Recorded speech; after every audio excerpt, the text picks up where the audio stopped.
Hello everyone, nubkeks here. Welcome back to Nub Raids. I hope you're all having a great Easter if you celebrate.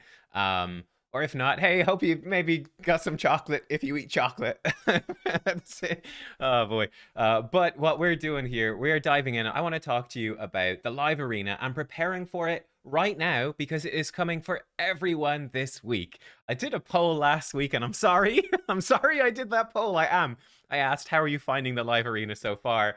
And almost unanimously, it was like, I'm not in the live arena. How dare you ask us this poll? We'll try again maybe next weekend. Yeah, we'll try again maybe next weekend. But if you haven't seen it, obviously all the official raid announcements from their official Discord server, which of course you're welcome to join as well, obviously. But I do post them in my own server too, alongside things like, well, when I'm going live for streams, you can track all the YouTube uploads here and leave funny reactions to them if you want.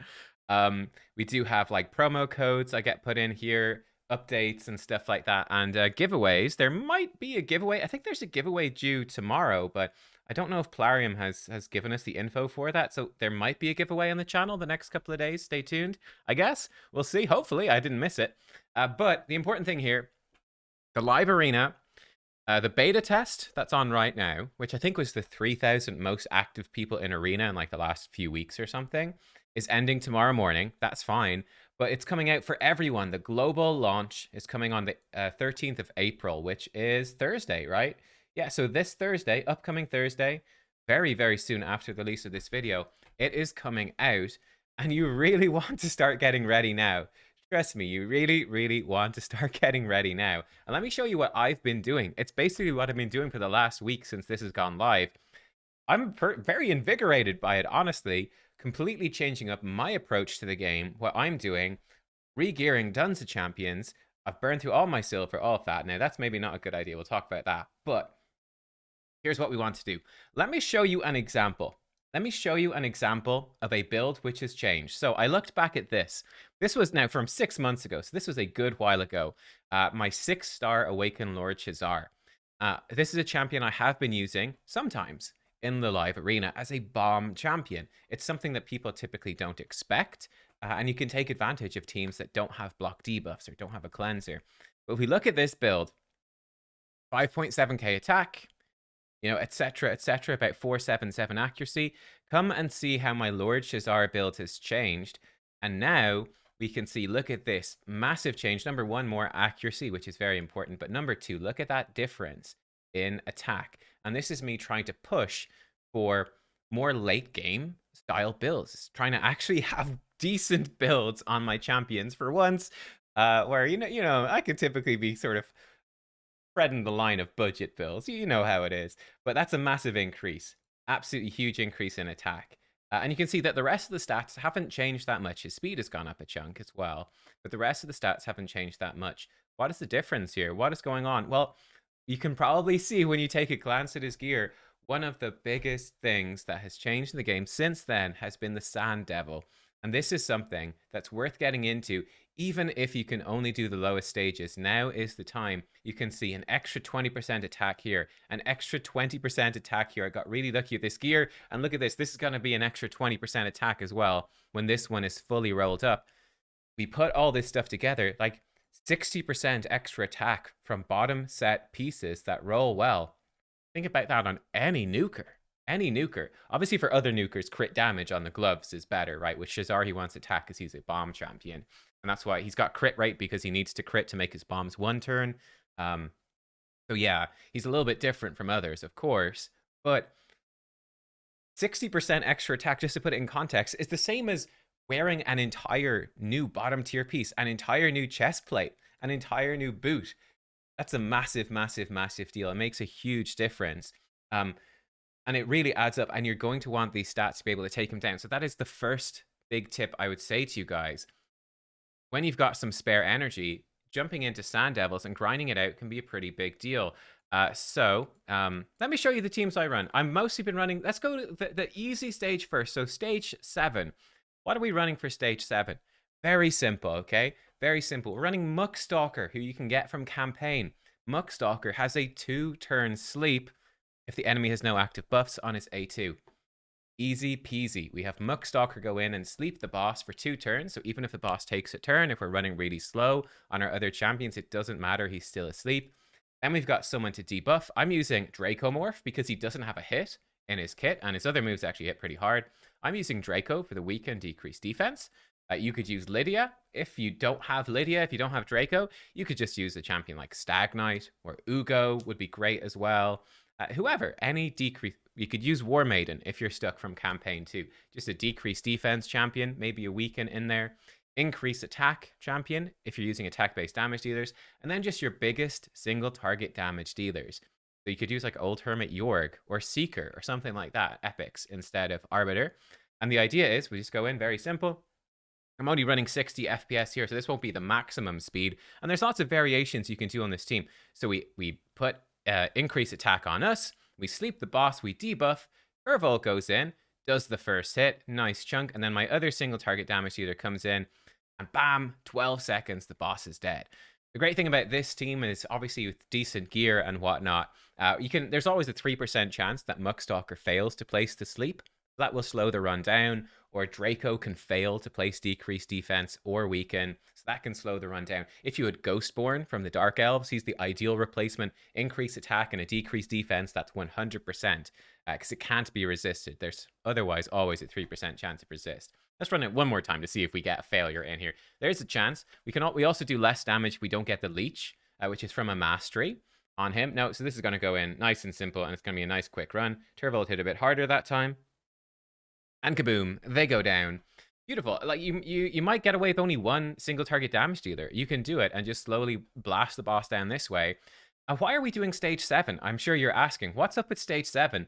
Well, the reason that we're doing stage 7 is, whoa, oh, it's zipping, what the heck? It started zipping around right there. I don't know what that was. Stage 7, number 1, super easy. Number 2, you get 7 to 8 small pots, so it's more than stage 6. For still only 10 energy. So in terms of energy efficiency and time spent, 2 really important considerations.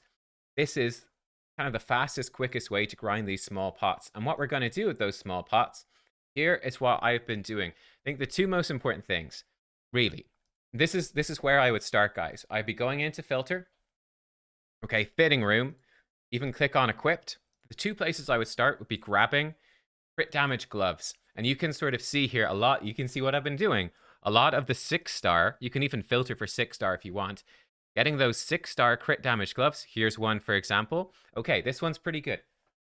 I'm in the way, but we've got double roll and attack percent, 1 roll and crit rate. Fantastic. Let's go in. Let's ascend this piece right here. HP percent. All right, bit of a bummer. That's not what we're looking for. What we're looking for is just going through and doing this with everything.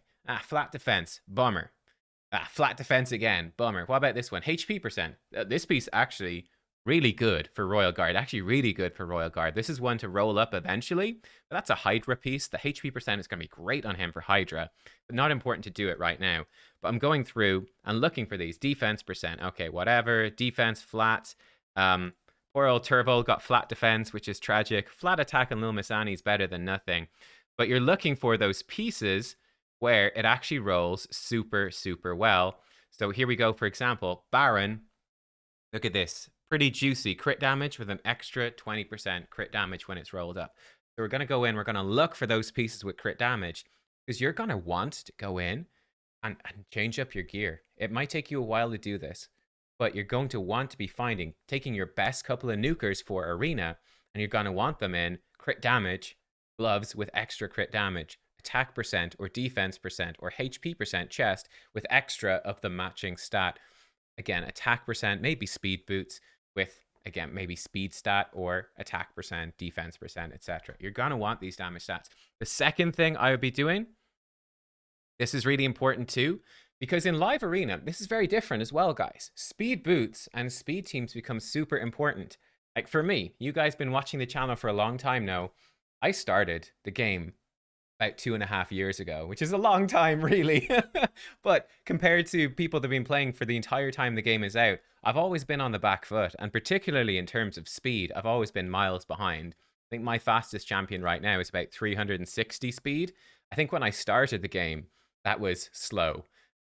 So, you know, I just never caught up on speed. But in live arena, speed becomes a pretty big deal because it doesn't matter if your fastest champion is only 330 speed, for example, which is, pretty achievable for a lot of people when you've been playing for a while. I'd say when I first got Arbiter, she was easily over 300 speed in my best gear. Well, guess what? When you can see in live arena that the enemy is picking a go second team, you know you're going first. It doesn't even matter. Um, or you can ban away their speed booster and cut in on their team. You break their speed team with a good ban, and if you've got good speed, you can go back in. So what I would be doing is, again, going in, find all your speed boots and start ascending them. It only takes 60. It doesn't take much. It doesn't take many runs to find it. And what you're doing is you're hunting for that good speed boot. You can see number one, my speed boots, I don't have that many 6-star speed boots. And number two, they've all rolled badly. But here we go. Arbiter, extra 12 speed. Actually, really good set here with lots of HP percent and defense percent. Quite a solid pair of boots. Can't really complain about that. But you're looking for that best piece, right? Those best pieces. I'd also particularly be looking for speed on the speed boots in Perception. You can see I haven't gotten too much of this done yet. Krisk, actually, he got his stuff rolled up HP percent. That's when I was worried about Hydra. You can see I've been grinding a lot of Sand Devil. Attack percent there, that's fine.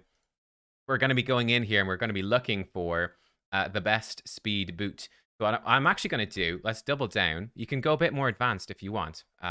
We could say, okay, I'm going to want my debuffers or my lockout champions to be fast and have speed. So let's look for speed boots here with accuracy on them. This one's really good. Ooh, I don't know if I want to take it off Ninja, but this boot is so good because I use him for Sand Devil as well. Roll it up. We're looking for speed. We got flat HP. Okay, we're moving on. We are trying again. There's a lot of grinding you can do in Stage 7 Sand Devil to get to check all of your gear. And as you can see, upgrading the bottom pieces first. I am rolling up some bits. Let me see. I think Candy. Yeah, Candy. My Candrafon right here. He got very unlucky. He got defense on his bottom pieces, but he got flat attack on his weapon. So we gave him a couple of rolls in flat attack right here, just to get a bit of extra damage out of him. But it's going in and trying that stuff. And what I'll be trying to do, another thing you can see, if we look at my champions, you can see the ones I've bookmarked for being effectively arena champions. So these are ones with builds that are going to be, I think, quite useful for live arena. So I've got a variety of bomb champions. I'm building a lot of nukers. I think that's going to be important. So bear in mind, in bronze and silver, there's duplicate champions allowed. So you're never going to have your nukers stolen away. But I'd say Uko is a big deal. You can see I did a video on Uko recently. You can see I've already changed the build up a bit. I've upped the speed and really dropped the accuracy and upped the tankiness.